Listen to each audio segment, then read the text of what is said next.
تلفزيون المغرب الإخباري. Maroc News TV. Maroc-Espagne, le contrôle de l'espace aérien au-dessus du Sahara sur la table de la prochaine RHN? Il y a un peu plus de 5 ans, l'Organisation de l'Aviation Civile Internationale, OACI, a déclaré l'Espagne pays responsable de la gestion de l'espace aérien au-dessus du Sahara marocain, une question que le Royaume entend soulever lors de la prochaine réunion de haut niveau, RHN, avec les responsables du pays ibérique afin de pouvoir avoir le contrôle aérien de son territoire saharien. L'OACI, en tant qu'autorité internationale de l'espace aérien, a pris la décision en 2017 d'attribuer la responsabilité de la gestion de l'espace aérien du Sahara à l'Espagne, indiquant, dans le même contexte, que les prestataires de services de navigation aérienne des deux pays, Ener et Honda, ont signé des accords permettant la coordination des mouvements d'aéronefs entre les espaces aériens responsables, tels qu'il existe à travers différents espaces aériens voisins, et ce sans l'intervention des autorités de l'aviation civile des pays concernés. Les accords signés incitent à ce que tous les aéronefs, y compris les avions commerciaux, les avions militaires marocains opérant dans cette zone ainsi que les avions de chasse survolant cette partie du territoire marocain, soient sous le contrôle des autorités de circulation aérienne espagnoles et doivent nécessairement informer ce centre de gestion.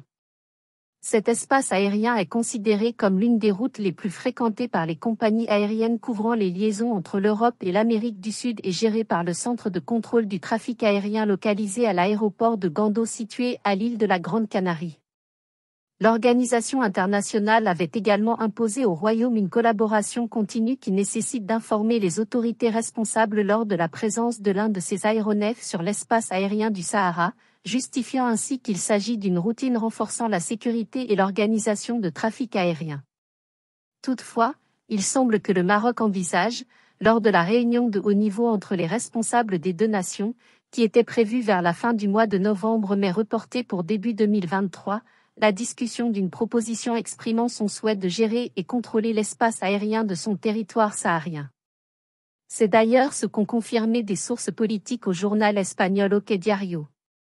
Selon les sources qui se sont confiées au journal ibérique, le Maroc est prêt à résoudre ce problème récurrent avec sa formule habituelle, que l'Espagne, Ener en particulier, renonce à ce contrôle aérien en faveur du Royaume et de son agence de contrôle aérien, Honda.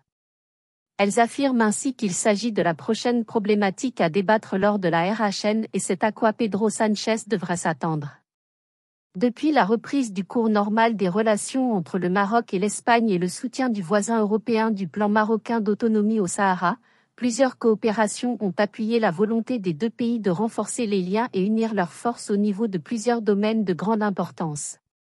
D'après les communiqués publiés précédemment, une feuille de route claire et ambitieuse a été mise en place afin de garantir la stabilité, la souveraineté, l'intégrité territoriale et la prospérité des deux pays, et pour résoudre certains contentieux relatifs aux espaces maritimes et aériens.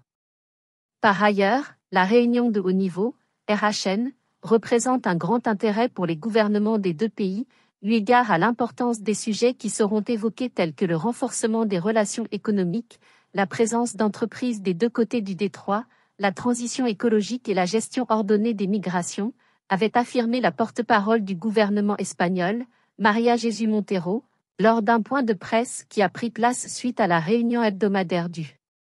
Conseil des ministres. تلفزيون المغرب الإخباري. Maroc News TV.